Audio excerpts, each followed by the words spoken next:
Let's step back a little, take a look inside our true self, get comfortable in the uncomfortable, and let's embrace our reality. Life is tough, but so are you.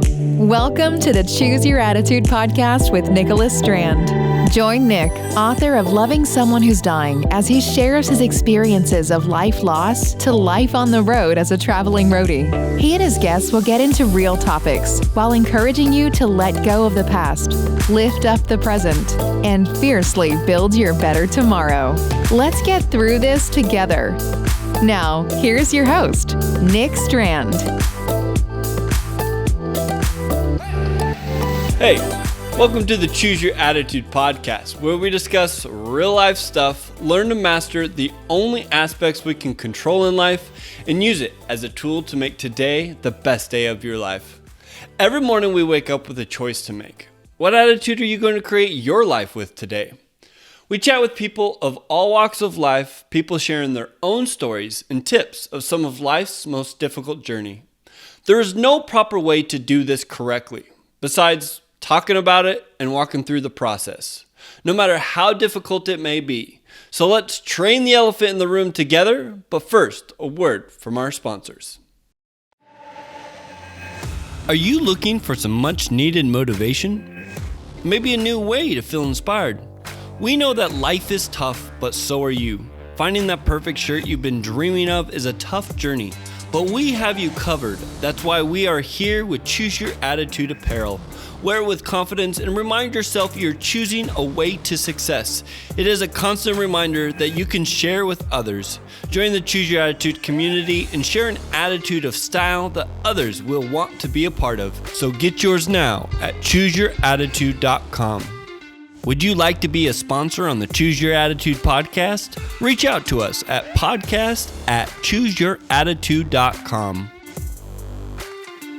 Today, our guest is Ryan McElmon, adrenaline junkie, mountain biking as a hobby, but downhill skiing as a competitor. Only 22 years old, Ryan has had quite the experience in life, but a life full of lessons and accomplishments. A true lesson in overcoming our fear as we try and tackle the challenges of life. Ryan and his journey as a downhill skier really helps bring the idea of Choose Your Attitude to life, as he explains his life and constant hunger for that uncomfortable in the attempt to conquer that next big trophy. Now, here's our chat. All right, ladies and gentlemen, welcome. We got Ryan McElmon here, United States World Cup downhill skiing and mountain biking. How's it going? Yeah. Welcome to the show. Good, man. Good, man. Thank you for having me on. Yeah, I'm excited to be here. It's kind of crazy times in these sports right now. In the action sports world, it's a little bit tough with COVID and everything, but we're making the best of it. We're doing fun things like this to stay busy. So thanks for having me on, Nicholas. I appreciate it. I appreciate it. I ran into you as we kind of started to connect with the Choose Your Attitude apparel. You were you got some. You posted it for us. Yep. And you got quite the story I want to share, and kind of an interesting aspect, I think, to fear, to accomplishment, that I think would be a huge asset to a lot of people to kind of understand.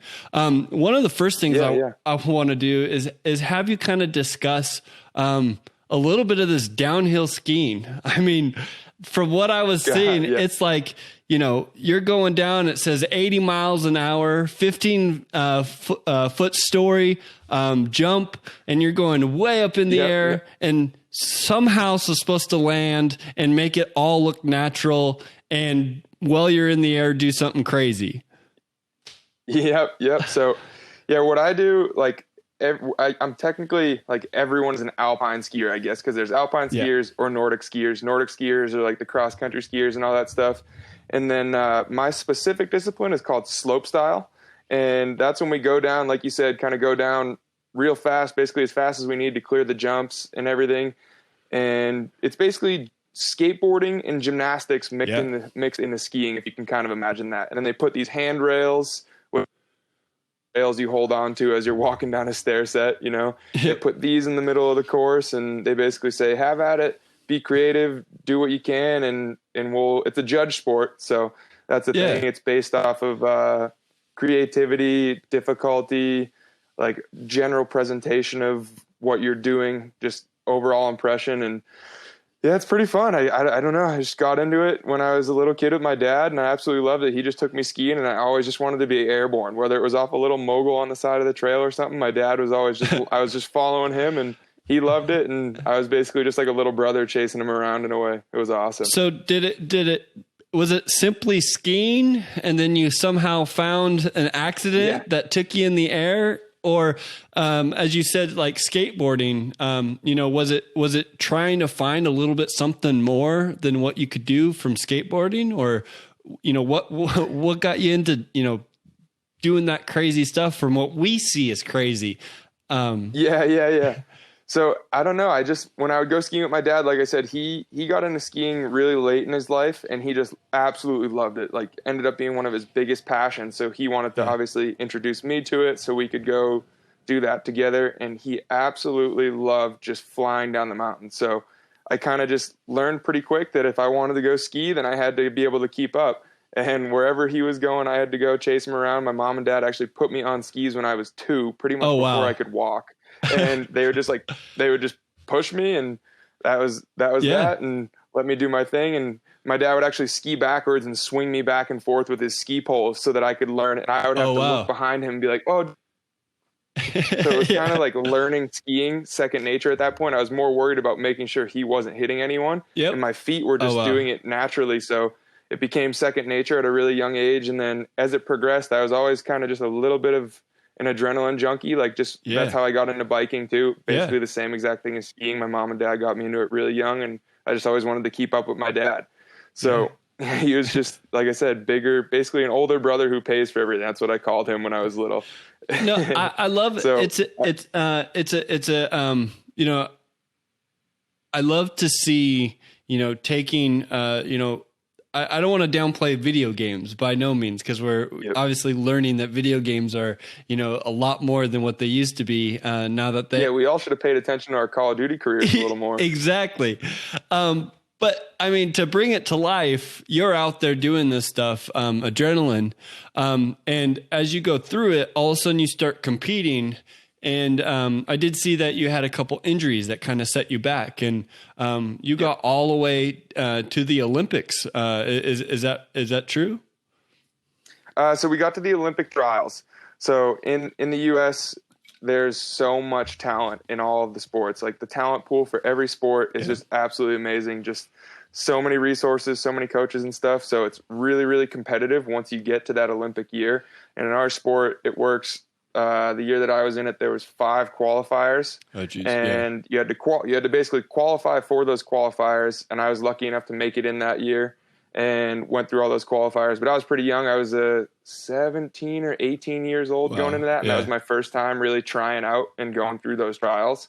So I was definitely the underdog going against a bunch of veterans, and had a little bit of a rough go here and there, but like, just the experience was incredible. Like, there's nothing like it. It's such a cool thing to experience at such a young age, and hoping to get it again here, depending on what COVID does, whatever COVID plans for us. But hopefully we'll go into this one a little bit more prepared and ready to send.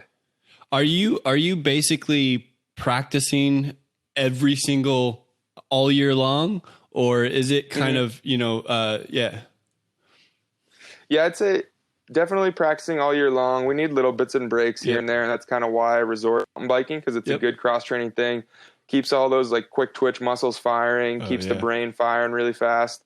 And it's just a nice little balance. It's really similar, but also a polar opposite in the way. Yeah. So it's a balance of the opposites, basically. It's awesome. It just keeps, like I said, keeps everything firing, keeps the adrenaline going, but it also trains completely different parts of your body. But when I'm not mountain biking and stuff, I'm up on this massive airbag. It's pretty hard to pretty hard to like even explain to the general public. But it's literally like, imagine a bounce house that's 300 feet long and 150 feet wide, and it's and you can pretty much land like on your head if you know what you're doing and like walk away from it rather than being paralyzed.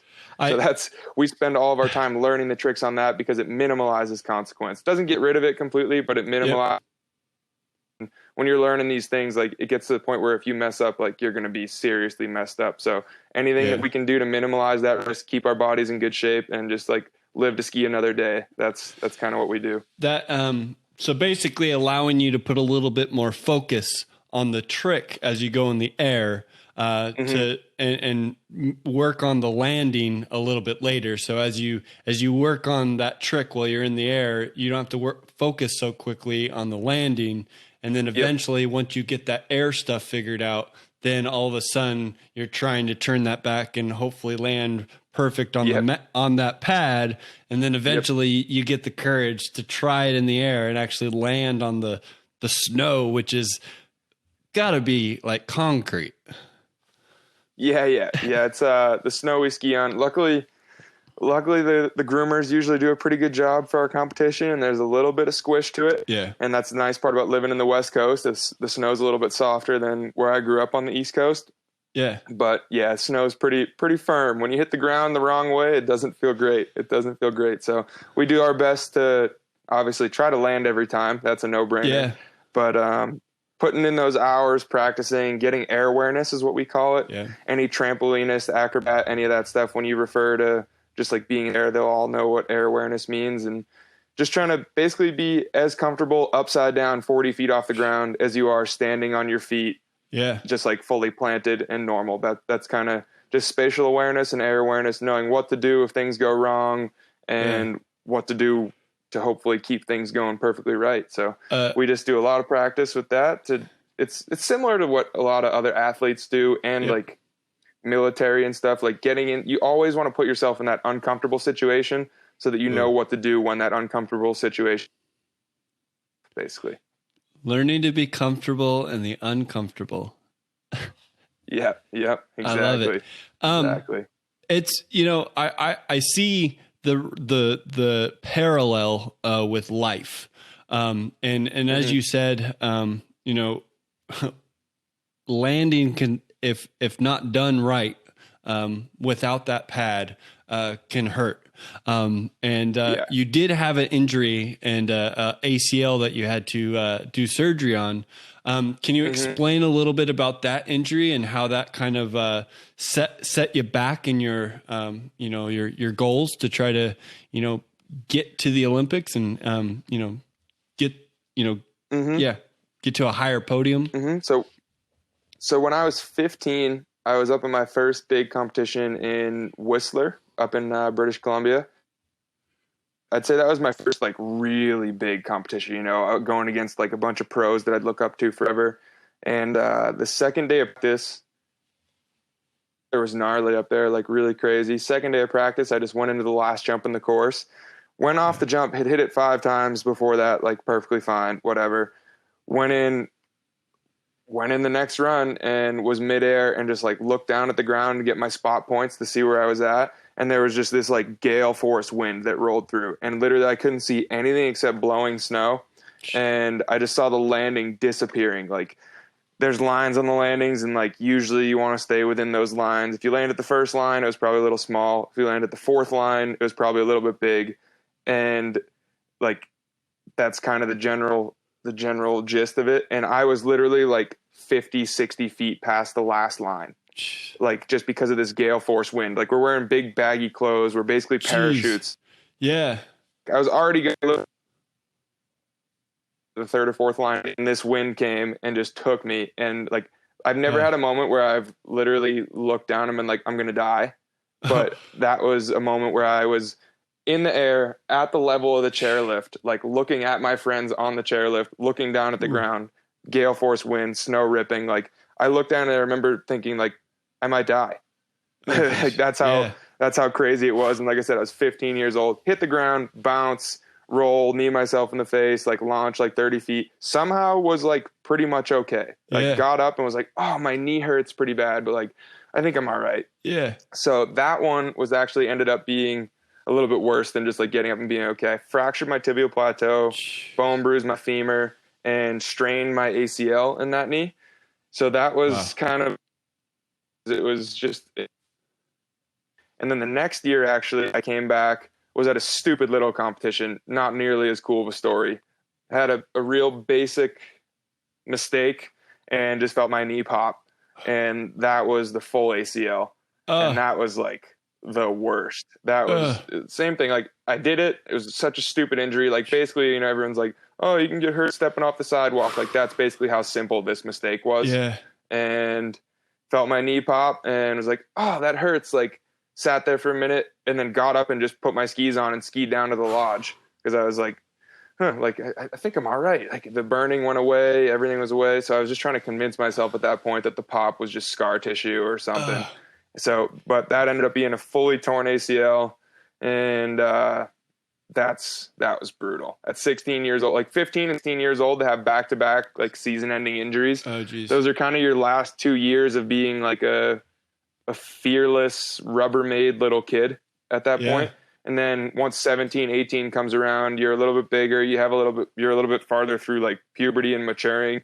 So real fear kicks in. Like at that point, you think you know fear, but you don't really know what fear is until you're actually more mature. Yeah.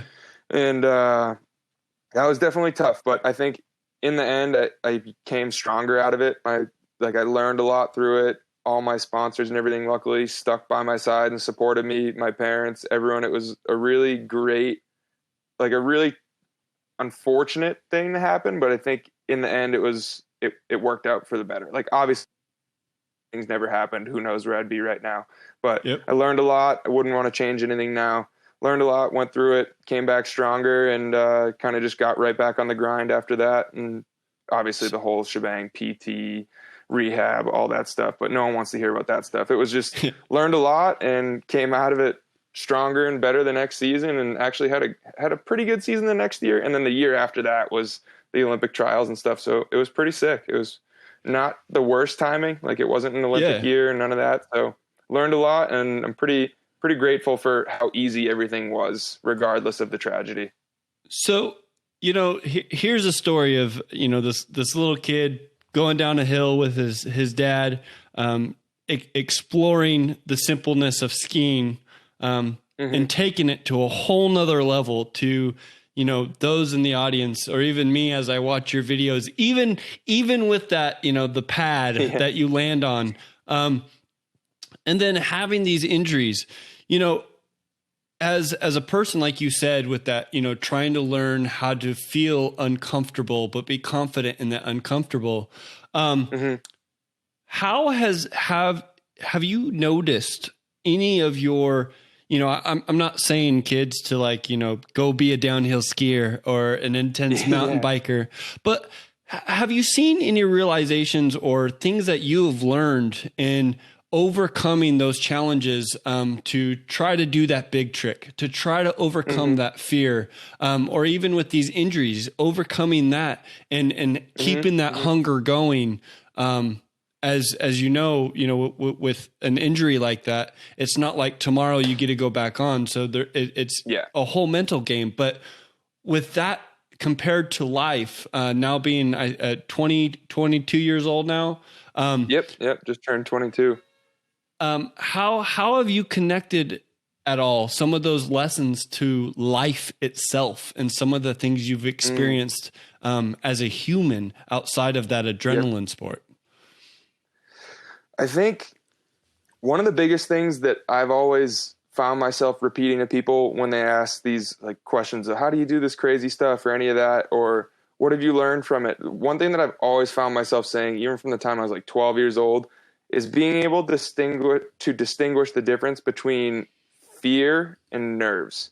And if you're really, really scared of something, there's a way different feeling in your stomach and in your head and in your heart, like as corny as it sounds, way different internal feeling than being nervous. Nervous is something that I think you feel when you know you can do it, or you've put in the work to be able to do it, but you just have to do it and you're nervous for the outcome. Whereas fear is fully doubting either your ability or the preparation that went into it, or just something out of your control that might be spooking you in your head.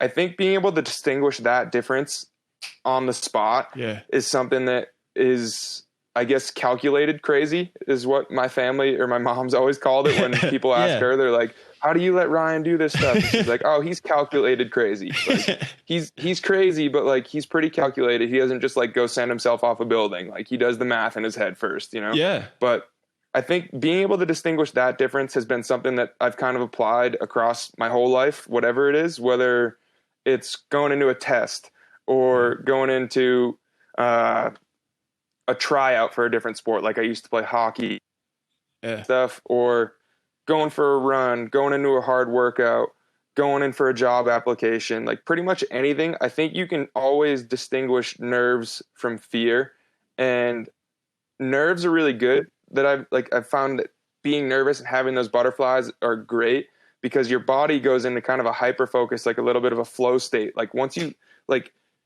drop in like the slopestyle course or the mountain and you're just doing the thing that you prepared months for, but like you might be nervous, but you're ready because you know you're prepared for that. Your body just goes into this flow and you just do it. And nerves are kind of like the initial, it's like right before you like light the fuse, you know? And then once you light the fuse, flow state goes. And but fear is like really like when you go to drop in and do a trick and you're like scared, you shouldn't do it. Like, or when you go to take a test and you didn't study, you're scared you're going to fail, you know? But if you go into a test and you know you studied for 6 hours, at that point, you know you have the tools to succeed. It's just a matter of using those tools the right way. I think that's kind of the easiest way to explain it to the general public is like, did you study for the test? No. You're scared to fail. Did you study for the test? Yes. You're just nervous because you hope you remember and you can use the tools that you have to succeed. I love it. And it almost gave me butterflies because, you know, I see the parallel and what I would call it is almost confidence of self. Yeah. Yeah. And not only confidence of self, but what I loved is as you explained it, I could understand that your relationship with fear and nervousness is a very close relationship, and you understand how it speaks to you. Too.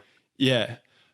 See, and I think that is very important. And I think that's one thing that would relate to many other things from, you know, somebody going through trauma or even, you know, dreams, you know, kind of like you do is, you know, being able to not suppress your fear, not suppressing your nerves, but learning how to communicate with it and using it as a tool rather than to push it away and almost be fear of your fear.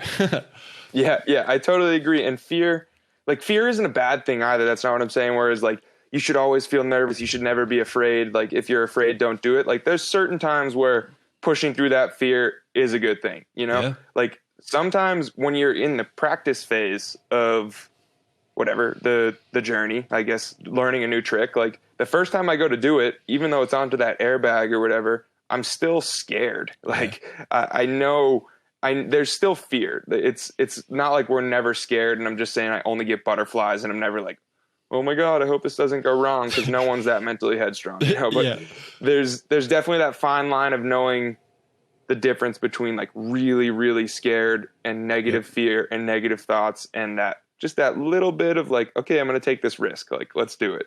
And that applies, like you said, I think that applies to a lot of things. And I've always been the risk is insanely high and the reward is really not much. Like if it's not going to change your life, then definitely try to balance that. Try to balance that risk reward. That's a huge thing. I think it's beautiful to hear that because like you said, I can see those connections and I think that's very extreme and powerful. Now, as you went through all these different things, you did have kind of a difficult time. And Sammy J in 2017, you had lost him, and he had passed away. Yeah. Can you kind of describe that and how that kind of affected you?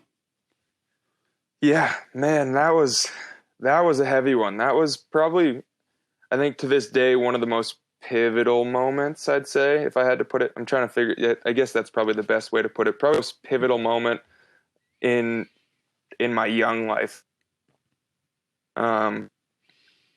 It was pretty tough to deal with. I had never dealt with anything like that. I had lost family members and I had lost like other friends, but I had never lost someone that close to me doing the exact same thing that I do every day.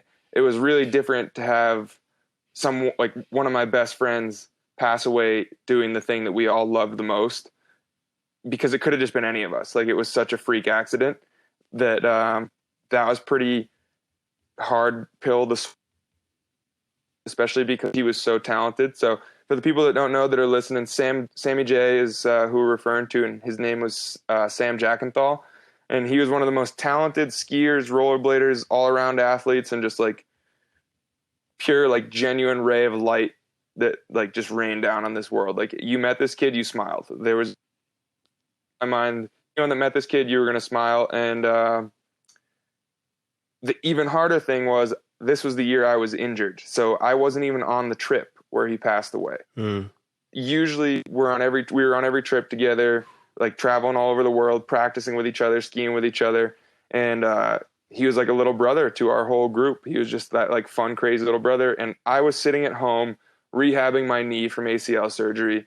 And my other best friend, Nate, was on the trip in Australia, because that's where we would have been training at this, or where I would have been training at this time, but they were all there and I was injured. And he just texts me and goes, "Sam, fall." And I'm like, "Oh yeah, whatever." Like, we all fall all the time. Like, we're fine. We get up, we slam, like we break bones, we get injured. We do what we do.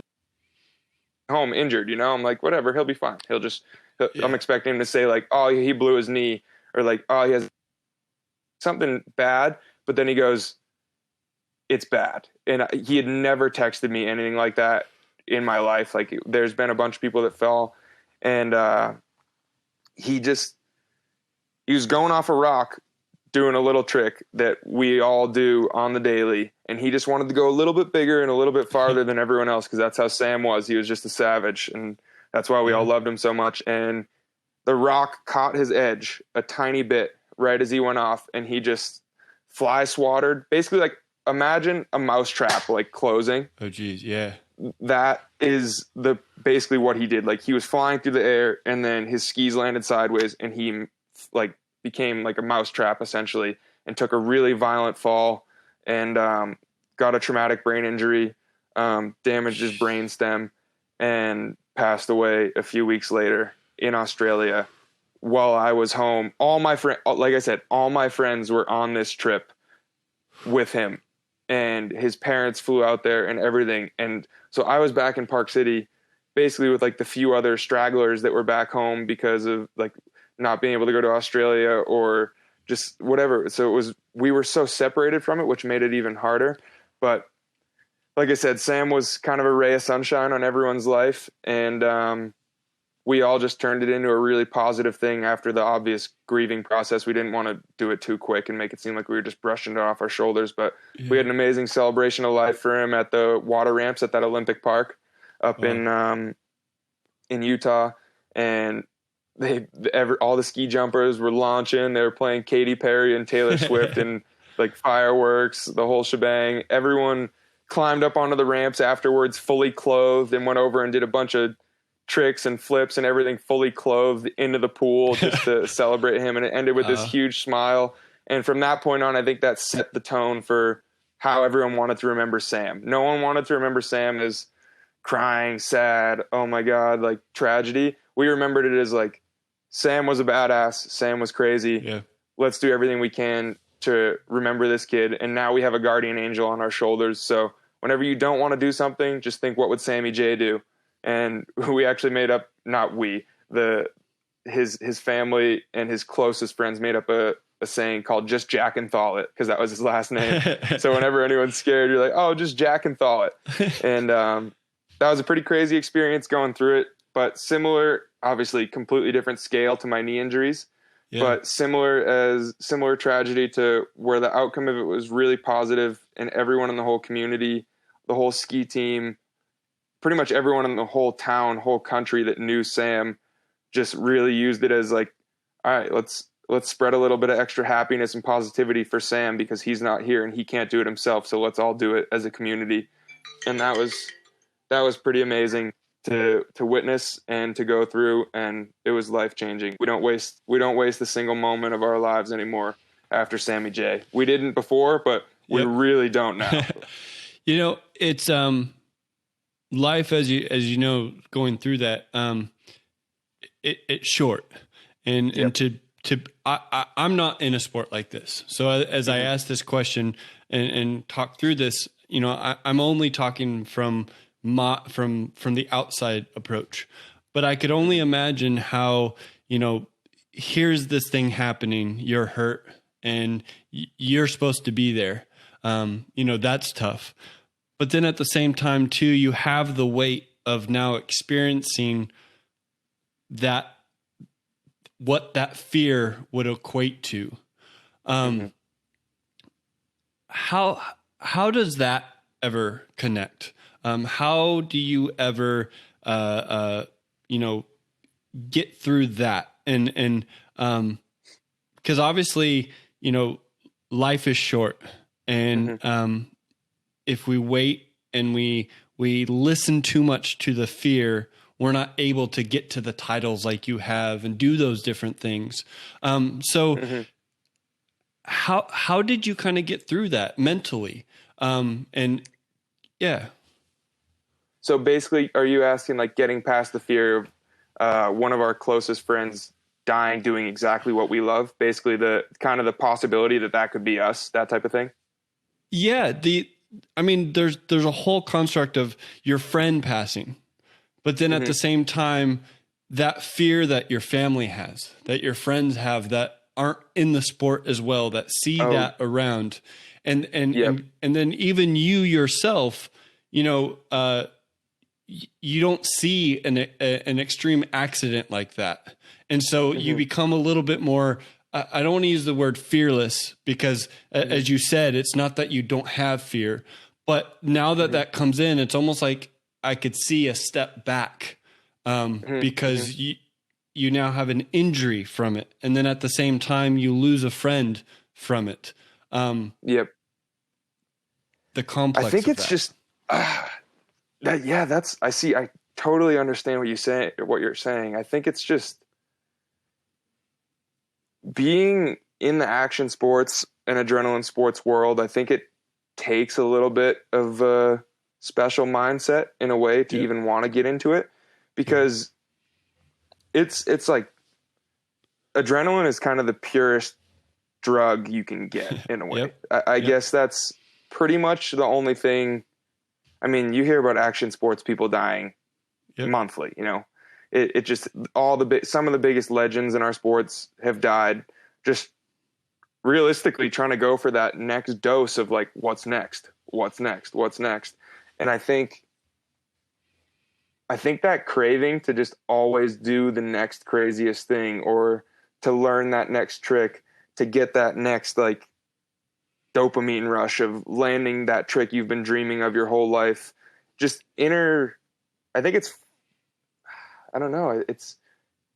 guess it's just an inner motivation to, it's how we cope in a way, I guess like when I always tell people, they're like, what do you like? How do you do all these crazy things? It's the most like pure form of living, as corny as that sounds. You hit it. When you're doing these things that you just absolutely love, you don't think about it in the moment. Like when I'm in a slopestyle run or like when I'm dropping in to do a trick, if I'm dropping in to do a trick and I'm like, oh my God, I'm going to die. Like as I'm dropping into it, or what if I die right now? Boom. Okay. That's fear. Call it. Don't do it. Like come back another day, sleep on it.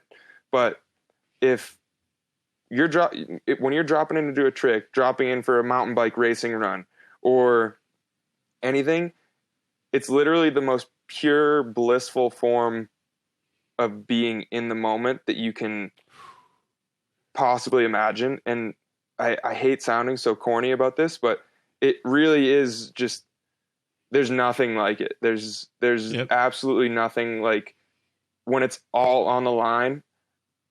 literally life is on the line and you come away from it, like that feeling is something that you can't really match. And once you get one taste of it, I think it's just something you crave forever, really. Yep. Like when I land a run and that like pure ecstasy comes over you, or when I do a mountain bike race and I get to the bottom and I'm in one piece and I'm healthy and I had a great run. There's like no feelings like those pure life moments where you're just absolutely like, there's nothing, you don't think about anything else. You almost black out completely, go into this flow state, and it's the best. It like gives me chills talking about it. I was right there with you. The words I didn't want to give you the words because I wanted to hear it from you, and you actually you said them.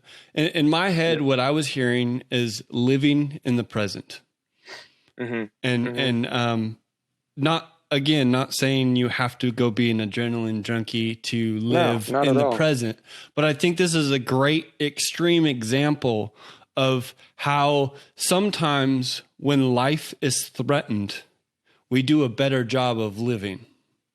Exactly. When life isn't threatened, we sometimes take too much for granted, and we wait for that right time. And I think this is a perfect example of how I could guarantee, and this is, a question I have coming up, but those around you are scared about that because they don't see the present. They're more worried of what could happen. But like you said, is by taking your fears and kind of setting them aside, but also learning what they are, you can become more present, and you can live and actually live that life you want of quality rather than, the 10 years of never being able to do that. And look at all the things you've succeeded in, with that. Outside Plenty of that, of failures along the way, but it's definitely, like you said, you don't have to go out and be an extreme sports athlete, any of that crazy stuff. That's just like, that's the fuel that, but plenty of people I know, I've had the same exact conversation with musicians, with artists, with just pure scholars. Like, some people get this exact rush when they like go into their test and they're like, bang, like doctors, nurses, all the surgeons. I've had this exact conversation with so many different people. Musicians stand out to me the most because that's the one that I've actually talked to, I think, the most and had the most relation to. Is they just go with it. They just flow and they love it. And a lot of the time musicians too are pretty like put aside by their family. That's kind of just the general consensus. They're like, oh, you want to be a rock star? Like, yeah, whatever. But like, that's way crazier to me. Like, just fully stepping away from everything and chasing your dreams and doing that, because there's really nothing to show for it. Like, for us, at least, we can kind of show that we're pretty good at what we do, but unless you get noticed by a record label, unless like that song gets published, like there's a lot less to show for it, but it makes them happy. Whatever takes them into their zen, their zone, and makes them just feel like they're living. That's exactly, I think, what the general message should be. Like, whatever makes you go into that flow state and makes you just absolutely love every second, just pure bliss, just do it.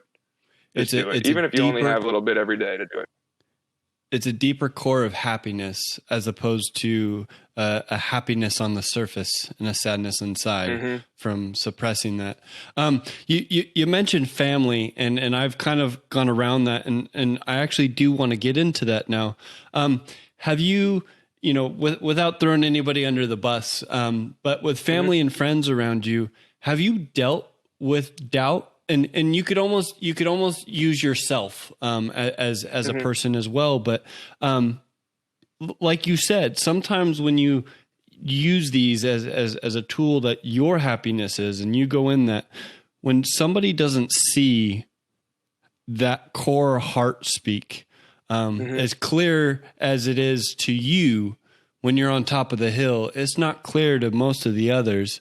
And so sometimes the reaction is a little bit of doubt. It's a little bit of, I I don't want to use the word negativity because it is negative in a way, but it's to them, they don't see it as negative. They're trying to help, if you will. But yeah, that doubt, how do you process that, and have you dealt with that in getting to your success? Yeah, definitely a little bit. Luckily, my parents and pretty much all my closest friends around me have always been pretty supportive. My parents, especially, like they've been over the moon supportive from the start. And I've actually been with my girlfriend for 6 years now, and she's a downhill alpine skier too. She's insane. Like, Oh, wow. She's crazy. She does everything that I do and more. I'm always chasing her around. So luckily, my parents and my girlfriend and my girlfriend's family, everyone has been insanely over the top supportive, especially since I've moved out to Utah. Yeah. But I'd say when I lived back east, that was one of the main things that I was trying to move away from, was that doubt. And because back there, it's more the traditional sports world. Like if you're a skier or skateboarder, biker, you're kind of a loser. You know, like if you're not playing hockey, basketball, Ivy League sports, you're kind of just an outcast. And I was really serious into hockey. I'd say equal talent level hockey to skiing. And it was really hard to give that up. But yeah, I'd say the East Coast people were definitely more doubtful, but not so much doubtful. It's just they didn't understand. Like you said, they don't understand that core. Like, I want to be a skier. Like, they think I'm going to go move out to Utah and go live in a van and just ski, you know, which there's nothing wrong with that. But that wasn't what I was trying to do. I was trying to go out and chase my dreams of being a real professional athlete, like being the the guys that I watched in movies when I was 10 and 12 years old. And yeah, the East Coast people were definitely a little bit hard to understand and hard to get it through to them what I was doing. So when I was back there, I felt like I was just being held back by this doubt because their doubt was getting put into my head. And I kind of outgrew the East Coast a little bit. I felt like the opportunity was in Utah, in Colorado, in these states where skiing really was respected and it was a real sport in people's eyes. And that was definitely a big pivotal move, was kind of just surrounding myself by skiers, not Ivy League athletes, I guess is the best way to put it. It was definitely just surrounding myself with people like-minded. Like when I came out here and I have a goggle tan on my face, I don't look weird. I fit in, you know. When I go back east to Boston and I have a goggle tan on my face, people like come up to me and they're trying to wipe off my face. They're like, "Ah, son, you got something on your face. Let me see." And I'm like, "No, it's just the goggle tan." They're like, "Goggles? What do you mean?" I'm like, "Yeah, okay, it's all right." But if we were to flip that, because you know, I like to look at all perspectives and try to understand and try to help. So you know, here we are on the inside and you're receiving a little bit of this. Let's say you're on the other side and you're the one who sees somebody and you're trying to support them. What would you say to them as a way of, you know, being able to give you, and I don't, so when I say support, I feel like it's forcing the idea that you have to support it. And that's not what I'm asking. I'm asking more in like, how to help them help you and almost help themselves as well in that process. You know, like, how do you help how do you create the confidence in a person you're trying to support, to better understand how their heart speaks with that skill? Does that make sense? Yeah. I think just being honest with yourself is huge. Yeah. That's one thing. If you want to be a rock star and you can't play the guitar, you can't play the drums, your voice is horrible. Like, I think there's obviously a certain level of being like purely honest with yourself and not having like hopeless optimism, but also knowing that like really practice can get you anywhere. If you really love something enough and you see yourself working hard at it for those 10,000 hours that they say it takes to master something, then really anything's possible. But it's, I think, just telling someone how much hard work they're going to have to put in. If that scares you, then don't do it. But if you're like, hey, you're going to have to put 10,000 hours into this before you even get to the point where you're like remotely good at it, or where you're going to start seeing success. And if there's doubt in their mind from the start, don't do it. I think just having that no doubt mindset, knowing you can do it. This is a hard one to explain because I sound pretty brutal right now, and I don't mean to. No, you're good. Just knowing you can do it. Yeah, I don't know. This one. You know, it's as you said it. One of the things I think I see is the consistency. So I think sometimes what happens is people see the finish line. I'm one of them as well. I want to get to the finish line, but what we forget is that journey. Yeah, and I relate to that huge. Yeah, and the consistency. And what that consistency is waking up every single day going, I didn't get it yesterday, but I know what I'm going to try today to get one step further. Yeah. And one thing I would say maybe too is on the outside of like, you know, seeing a little bit deeper of that consistency. And if they got that consistency, that's where, you know, I feel the proof is rather than the success. Sometimes if that makes sense. Cause it's like, you know, as you said, the 10,000 hours it takes somebody, to get there. But it's less of the skill. It's more of the consistency, because as they do it, and if they're continuing that, you know, they're bound to get somewhere if they keep going. But like you said, sometimes you can't make, you know, I was one of those that wanted to be on the stage. You can't do it if you don't got it. But if you keep trying, you know, there is, you know, that consistency. So, being open-minded, and also a lot like, you actually kind of just spurred up a lot in my head with exactly what you were saying. Being open-minded and enjoying the journey, like you said, because I think one thing that was really comforting from the start when I was 12 years old, one of my first ski coaches told me, it's not a sprint, it's a marathon. And because there was like this one kid that did a trick before me and he beat me in a competition, and I was so mad about it.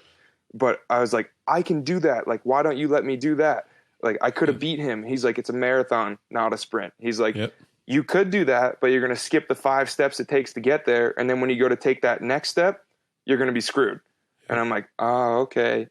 He's like, we need to pound the fundamentals into you. We need to teach you these things so that when you want to take it to that next level and the coach isn't there to tell you how to do it, you have the tools and you're ready to do it. And enjoying that journey, like you said, is huge, because you never know what you're going to learn along the journey too. As you're on that journey, you might find something you like more, or you might like, I know a lot of skiers that end up going into ski coaching because they find the passion way more in helping younger kids get to the level that they wanted to be at. And they get whatever X amount of steps through their ski career. And they're like, I just want to help someone. I just want to teach someone the things that I want to learn. And I think just trusting, like exactly, you hit the nail on the head with this one, trusting that process and enjoying the journey and not focusing on that finish line. Because there's so many times where I've been, let's say, in Europe for one ski competition or whatever. And if I didn't enjoy those 6 days before the ski competition, like skiing with my friends, training, learning new tricks, going out to eat, like experiencing life there, then when I got to that competition and I didn't have the outcome I wanted, I would have been heartbroken. You know, if I was like, I got to win. I can't have fun. I got to win. Then I would have had regrets, but just enjoying that journey, enjoying the process, absorbing everything along the way, and knowing that if you don't get the finish line product that you want, that you still progressed and you still learned and you still became better through the process, regardless of the outcome. Like, so many life skills have been learned through skiing and biking and all the things that I've done, regardless of if I won the competition. I would not change any of the experiences I've had just because of the lessons I've learned and the things that I've seen and done along the way. And I think knowing that, like you said, if you're willing to be consistent and learn, then along the way, no time is a waste. It was all, everything had a value. And I think that's huge. And I think that's really comforting too, is knowing that no matter what goes along on the journey, good, bad outcomes, whatever, it's all learning, and it's all skills you're going to use at some point. So there's no wrong answer, and there's no wrong journey. Like you said, even if you're hopelessly optimistic and you're doing something that you absolutely know you can't do, like, you're still learning, you're still progressing, and you're still making yourself better in some aspect or another. And I think that's huge, and that's comforting, and that kind of inspires confidence to do whatever you want. The struggle almost makes the win even more meaningful. Yeah. Yeah, definitely. Definitely. When you battle for something for a long time and it doesn't just come at the snap of a finger, I think that's one real big issue with our day and age right now too, is Instagram likes are so instant at the click of a finger. Like, all these things are so instant, so much instant gratification in our generation. And like, I guess that's kind of just the way we've been raised, that kids just expect that to happen when they go get a career too. And that the hard truth is it just doesn't 99% of the time. You got to actually work for it. I would say from my journey and the things I've done, is that sometimes it almost makes you more hungry for the more difficult stuff, or the bigger struggle, because that finish line, feels so good. And so each time you want to up it and make it a little bit more challenging, because when you get there, it means something, and it means something to you. It's not the other people. It's to you. No, and when you overcome something crazy, like you're saying, it makes that next challenge seem even easier. It makes that next challenge, even if it is a bigger challenge, it seems less daunting, because you're like, oh, I just did that. Why can't I do this? Rather than just like looking at this massive, daunting issue right in front of your face, and you're like, I can't tackle this. No way. But from that experience, like you're saying, it kind of gives you that feeling of I can do anything, that confidence. Kind of like a person in the audience like me looking at what you do, like, how the heck can you do that? But at the same time, to you, it's just, the 20,000th, can't even say it, but the many hours you've spent doing it. And there's that one small thing you're working on every single time. So in your head, you've got that. To someone who hasn't even started, they see that, as something difficult. But I think that's strong. As a way to kind of wrap this up and kind of bring it to an end, first, is there kind of, I usually ask a question here. So with choose your attitude, create your life is the big logo. And what I like to do, especially with our talk and everything, and then in your head, when you hear that, how do you interpret that? Choose your attitude, create your life. I really think it hits the nail on the head on its own, and it explains everything it needs to explain. When I was 12 years old, my mom actually read me the book, The Secret. I don't know if you've read that. No. And that just introduced the law of attraction, kind of just all general kind of human nature laws, all that.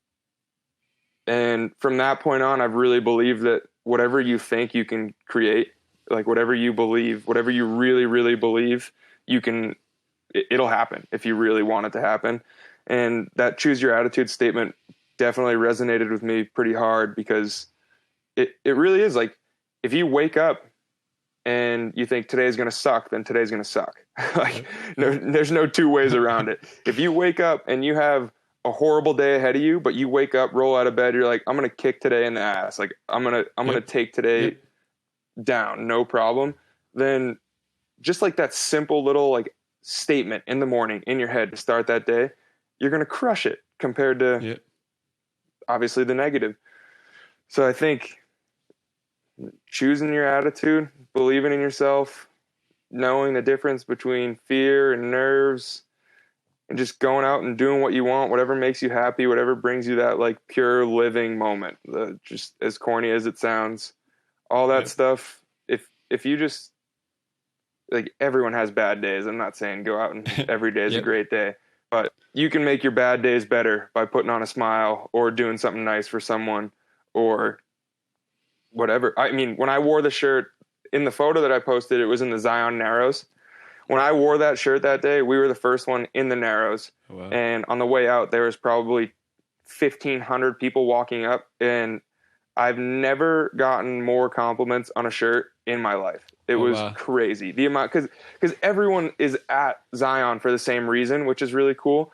But it was like so crazy to me that all these people were reading my shirt and going, "Oh man, like, have a good day. Like, I love that shirt." Or, "Oh, like, choose your attitude. That's so cool. Where can I get that?"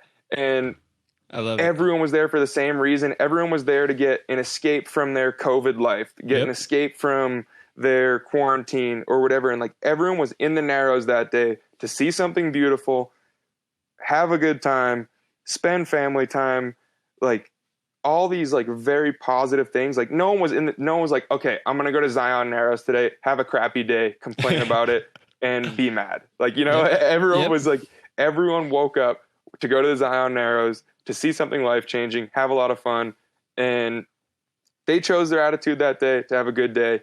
And regardless of what you're doing, you can have a good day too. And as corny as that sounds, like it is what it is. And it was so cool to see that day how many people were stoked on my shirt. Just like literally a black shirt, 3 words on it. They were pumped. So many people were so pumped. It's very inspiring to hear that. And at the same time, I will admit, to have a shirt like this and to think more on the self side of having a shirt to remind yourself, but to actually get more encouragement from the outside in, is pretty exciting. I think this, this wraps up an amazing journey. You have quite an amazing story. Thanks, man. With the adrenaline, to doing these hardcore sports, and it really opens it brings challenges, to the surface and makes them visual. And that's one thing I love about, kind of having you on and being able to see with the shirt and everything. And, it really brings that type of struggle with some of our traumas that are not visual like this. But it helps you visualize it. And, I appreciate you having you on. And, is there anything you can think of outside of, how can people find you and, give you some support? Oh yeah. Sweet. Then no, seriously, thank you for having me on. This is awesome. I love chatting. I'm actually a big podcast listener myself. I just love listening regardless of opinions, whatever. Like I love listening to whatever anyone has to say, cause you're always going to learn something from it. And, I really appreciate you having me on. This was awesome. I hope I didn't ramble too much for everyone listening. No, it was perfect. Sweet. Yeah. So I'm on my first and last name, Ryan, RYAN _McElmon, MCELMON. If you want to remember it and tell your friends, it's like McLemon, but you switch E. That's the easiest. Oh, there you go. Yeah. And then I'm on TikTok too, Ryan.McElmon. That's probably going to get taken down. There's a lot worse content on there. Nothing on TikTok is that great. I just get on there just because it's good to have a presence kind of everywhere. And someone asked me, how do you define success? And I thought of it as, would 12-year-old Ryan be stoked on where 22-year-old Ryan is today? And like I said, I had heard that from someone else. That's not my original thought.